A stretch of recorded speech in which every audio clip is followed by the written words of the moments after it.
ঝলমল প্রকৃতিকে সাক্ষী রেখে সবাই মিলে এগিয়ে চলে হারবার, যেখানে নদী আর আকাশ একসাথে মিলন ঘটেছে। একদম ঘরোয়া খাবার, বাঙালিয়ানা, মুড়ি, ঘুগনি। আর এই যে পিছনটা দেখুন,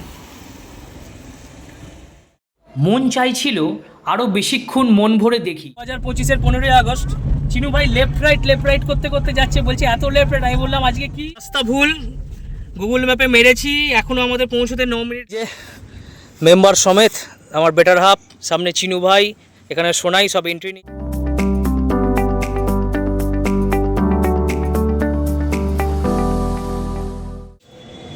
সুপ্রভাত বন্ধুরা, আজকে 15ই আগস্ট, কত মানু 2025। আমরা চললাম লালগঞ্জের উদ্দেশ্যে। আমাদের 1.5 দিনের ট্রিপ লালগঞ্জ। পুরো লালগঞ্জটা একটা অফবিট বিচ, আপনাদেরকে ঘুরে দেখাবো। চলুন। বকখালি ডেস্টিনেশনের আগে পিছেই আছে। এই যে বেটার হাফও রেডি, কিন্তু মা বাড়িতে থাকছে, শাশুড়িও থাকছে। শাশুড়ির জন্য আজকে সবার যাওয়া হয়নি, এখন শাশুড়ির চোখ অপারেশন হয়েছে বলে। যাই হোক, চলুন, তারপরে পুরো বিবৃতিটা ওখানে গিয়ে হবে, তাই তো নানু? বকখালির আগে লালগঞ্জের উদ্দেশ্যে আমাদের জার্নি স্টার্ট হয়ে গেল। চিনু ভাই বসে গেছে নিজের জায়গায়, আমি আমার নিজের জায়গায়, আর পিছনে আমাদের মেম্বার সন্দীপ অধিকারী, আর এখানে বেটার হাফ আর ছোটো নানু। বড় নানু, মা আর শাশুড়ি 3 জন বাড়িতে আছে। আজকে ওদের জায়গা হয়নি আর। চলুন, ওখানের অফবিট বিচটা 2 দিনের মধ্যে, 2টো ব্লকের মধ্যে, বা 2টো কি 3টে, যাই হোক, ব্লকের মধ্যে পুরোটা ভালোভাবে ঘুরে দেখাবো আপনাদেরকে।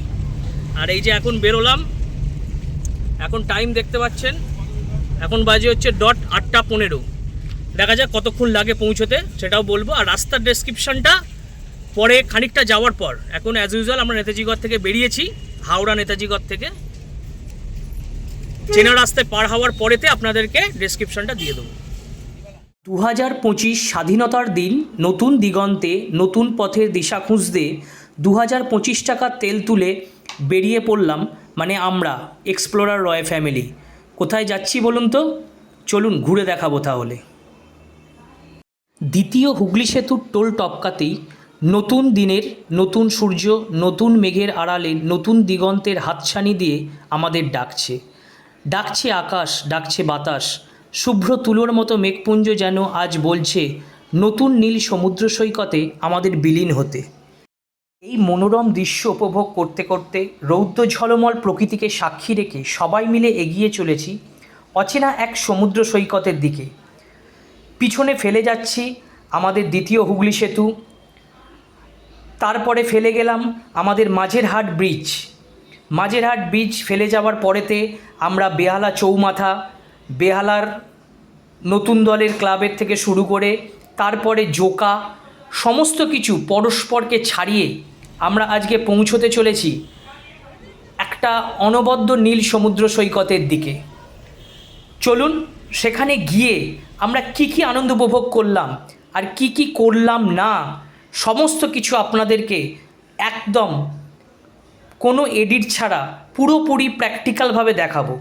তার মজাটা নেওয়ার জন্য অবশ্যই আমাদের সাথে থাকতে হবে শেষ অবধি থাকলে তবে দেখতে পাবেন।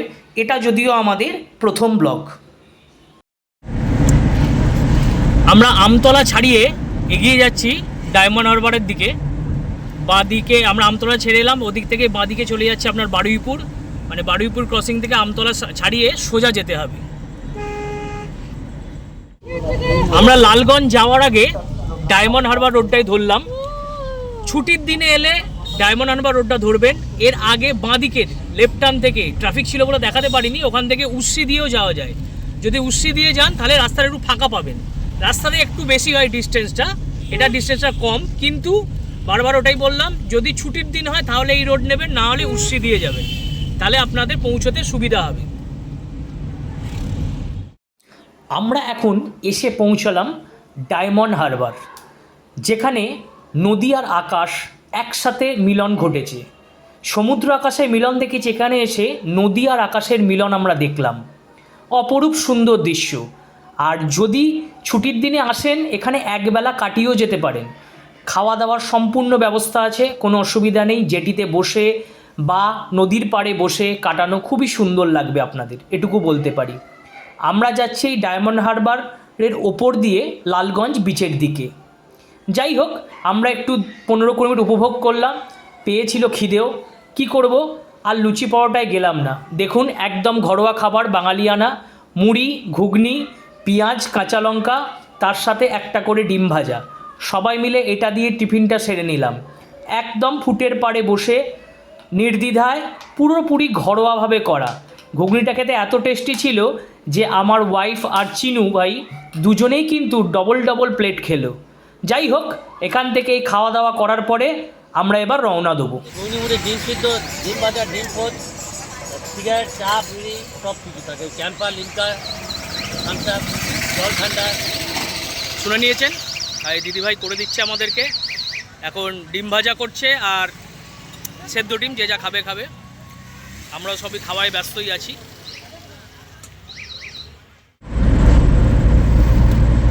ডায়মন্ড হারবারে নদীর পাড়ে মুড়ি ঘুগনি টিফিনটা করে নিলাম। তারপরে সেই দুর্ভেদ্য রাস্তা, এত সুন্দর রাস্তা আর চারিদিকটা পুরো গাছ দিয়ে ঘেরা, তার মধ্যে দিয়ে আমরা এখন ছুটে চলেছি লালগঞ্জের দিকে। এতক্ষণ ছিল রৌদ্র ঝলমল ওয়েদার, এবার চলে আসছি, দেখুন আমরা মেঘের দিকে ঢুকছি। আমাদের ডেস্টিনেশন যেটা ছিল লালগঞ্জ, সেটা অ্যাকচুয়ালি বকখালি থেকে 5 কিলোমিটার আগে, নামখানা থেকে আরও 12-13 কিলোমিটার যেতে হবে। আমরা এখনও অনেকটাই দূরে আছি, প্রায় আমাদের 1.5 ঘন্টা লাগবে এখনও যেতে, মানে মোটামুটি 1টা নাগাদ আমরা গিয়ে পৌঁছবো। সবটাই বলে দিলাম, মাঝখানে আর কিছু বলছি না, যা দেখানো রিসর্টে গিয়ে দেখাবো একেবারে। আর যদি কেউ বাসে বা ট্রেনে আসে, বাসে আসতে চাইলে ডাইরেক্ট বকখালি আসলে বকখালির আগে নেমে যাবেন 5 কিলোমিটার আগে। আর যদি কেউ ট্রেনে আসতে চান তাহলে কিন্তু আপনাদেরকে নামখানা নামতে হবে, তারপর সেখান থেকে বাই ট্রান্সপোর্টেশন, আপনাদের খুশি মতো ট্রান্সপোর্টেশন, অটো আছে, টোটো আছে, বাস আছে, সমস্ত কিছু অ্যাভেলেবেল আছে। তাহলে কোথায় বললাম, জায়গাটা আপনাদের বকখালি থেকে 5 কিলোমিটার আগে। শুধু এন্ট্রি পয়েন্টটা আপনাদেরকে দেখিয়ে দেবো কোন জায়গা থেকে ক্রসিং হয়ে ঢুকছে। এখনও আমরা 1 ঘন্টার দূরত্বে দেরি, মানে 1 ঘন্টা এখনও প্রায় বাকি আছে, 1 ঘন্টা বেশি তো কম নয়। এটাও যদিও ন্যাশনাল হাইওয়ে, তার উপর দিয়ে যাচ্ছি। বৃষ্টিটা আমাদের স্বাগতম জানালো, একবার দেখুন শুধু। বলছিলাম আপনাদের মেঘ ভাঙা বৃষ্টি, সামনের বৃষ্টি দেখুন, তীব্র, মানে প্রচুর পরিমাণে বৃষ্টি হচ্ছে, কিছু দেখা যাচ্ছে না দুদিকে। আমরা এখন কাকদ্বীপ থেকে 3.5 কিলোমিটার আগে ডান দিকে চলে যাচ্ছে গঙ্গাসাগর। ডান দিকে রাস্তাটা দেখুন, এটা হচ্ছে গঙ্গাসাগর চলে যাচ্ছে। আমরা যাচ্ছি সোজা রাস্তায়, কাকদ্বীপ ফেলে এলাম, কাকদ্বীপের মোড় থেকে টপকে ডান দিকে গঙ্গাসাগর, আমরা যাচ্ছি সোজা রাস্তায়। আমরা যাব হচ্ছে লালগঞ্জ, মানে বকখালি, এটা টুয়ার্ডস বকখালি, বকখালি থেকে 5 কিলোমিটার আগে। নামখানা টপকে গেছি আমরা এখন বকখালির পথে, বকখালি থেকে 5 কিলোমিটার আগে যাব। তার আগে একটু বিভ্রান্তি, আমাদের চিনু ভাই প্রেসারের ওষুধ খায়, আনতে ভুলে গেছে। অনেকক্ষণ ওষুধ দোকান খুঁজছি, আজকে 15ই আগস্ট প্লাস ছুটির দিন আর কি, সেই জন্য সব দোকানই প্রায় বন্ধ। এখন গেছে কিনতে চিনু ভাই, ওই যে পিছনে দোকান একটা পাওয়া গেছে, অনেকক্ষণ পর কিনে নিয়ে আসুক, তারপর আমাদের রান হবে। বকখালি থেকে আমরা 26 কিলোমিটার দূরে, মানে আমাদের ডেস্টিনেশন থেকে মাত্র 21 কিলোমিটার দূরে আমরা এখন উঠবো নামখানা ব্রিজে। নামখানা ব্রিজটা একটু ছোট্ট করে এক্সপ্লোর করব, আর নামখানা ব্রিজের ছোট্ট শর্টস দিচ্ছি। যারা যারা আছেন বন্ধুরা আমাদের, শর্টসটা দেখুন, ব্রিজটা খুব সুন্দর লাগবে, ব্রিজ থেকে ভিউটা। এই যে আমরা এখন আছি নামখানা ব্রিজের ওপর, নামখানা ব্রিজে একটু নেমে পড়েছি সাইড ভিউটা দেখার জন্য। সাইডের ভিউটা দেখুন, অসাধারণ ভিউ আছে, মানে দূর দূরান্ত অবধি সমস্ত ট্রলারগুলো দাঁড়িয়ে আছে। এর একটা সুন্দর শর্টস আপনাদেরকে উপহার দেবো অবশ্যই। এই যে ব্রিজটা চলে গেছে, দুপাড়েই দেখুন, আর এই যে পিছনটা দেখুন। মন চাইছিল আরও বেশিক্ষণ মন ভরে দেখি পুরোটা সুন্দরবন এলাকা, আর তার সাথে মাঝখান দিয়ে নদী চলে গেছে, কিন্তু মন চাইলে তো হবে না। অনেক ভিডিও, অনেক ছবি তুলেছি, সব দেখাতে পারবো না, তাই কিছুক্ষণের আনন্দ নিয়ে তারপরে আমরা আবার এগিয়ে চললাম। নামখানা টপকে বকখালি যাওয়ার আগে এই একটি মাত্রই টোল পড়বে আমাদের সেকেন্ড ব্রিজের পর। কত নেবে আমি জানি না এখনো, 40 টাকা করেছে, 40 টাকা। আমাকে একটা খুচরো আর এই তো আমার বুক পকেটে আছে। আচ্ছা, যেটা বললাম একটা গুরুত্বপূর্ণ পয়েন্ট, আমাদেরকে যদিও ফেরত দিয়ে দিয়েছে, বলেছিলাম 40 টাকা নিল, কিন্তু 40 টাকা নেয়নি। ফাস্ট্যাগ যদি থাকে, ফাস্ট্যাগে মাত্র 15 টাকাই কাটছে। ফাস্ট্যাগ 15 টাকার মেসেজ দেখাতে ওরা 40 টাকা রিটার্ন করে দিয়েছে। এটা অবশ্যই মাথায় রাখবেন, বেরিয়ে যাবে না, ফাস্ট্যাগ থাকলে ফাস্ট্যাগই কাটবে। আর এখান থেকে এসেই গেছি আমরা, আর 19 কিলোমিটার মতো রাস্তা বাকি আছে।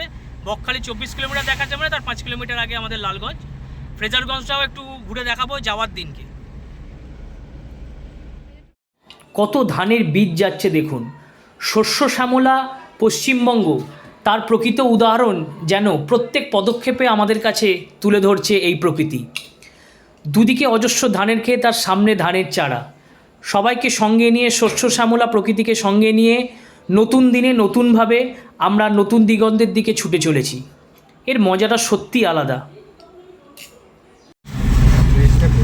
সোজা চলে যাচ্ছে আপনার বকখালি, একটা ছোট্ট মতো ব্রিজ আছে, ব্রিজটা থেকে টপকে তারপরে আপনার টার্ন, এই যে লেফট, সোজা চলে যাচ্ছে কিন্তু বকখালি। এই যে এখান থেকে আপনাকে লেফট নিতে হবে, তারপর রাইট। এইটাই রাস্তা, এটাই লালগঞ্জের রাস্তা যাচ্ছে। দেখুন দুর্গাপুজোর প্যান্ডেলও চালু হয়ে গেছে। বকখালি না গিয়ে আমরা যে যাচ্ছি লালগঞ্জে, এই রাস্তাটা কিন্তু পুরো গ্রামের রাস্তা।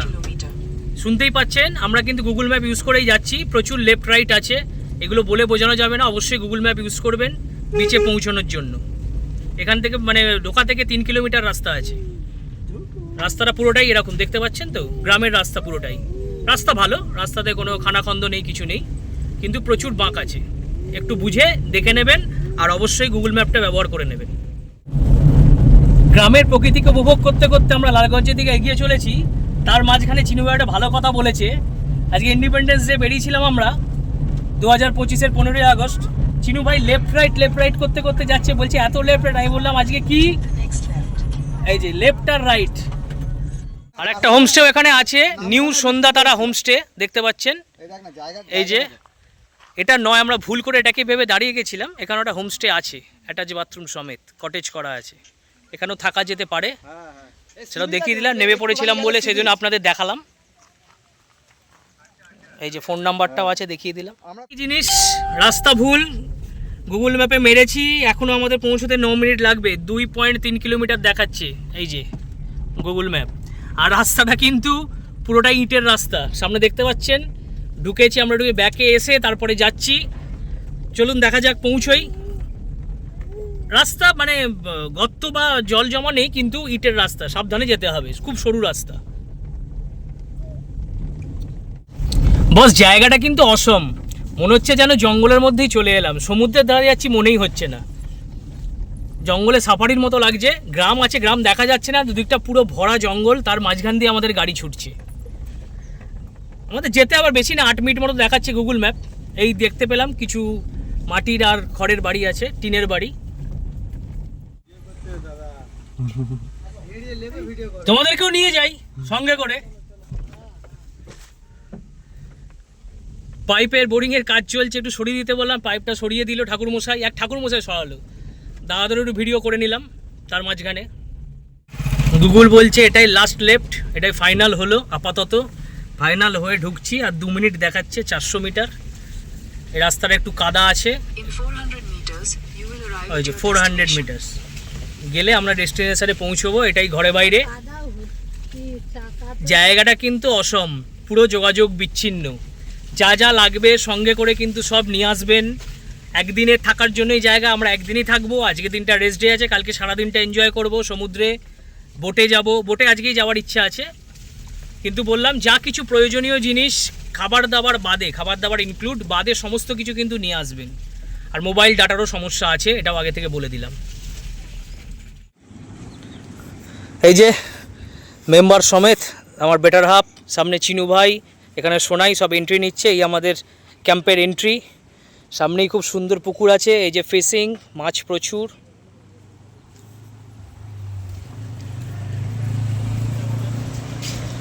এদিকে ম্যান্ডেটরি লেখালেখি করতে হবে, সাথে সব এগুলো আসছি। এই যে টয়লেট করা আছে, এই যে ক্যাম্প এগুলো,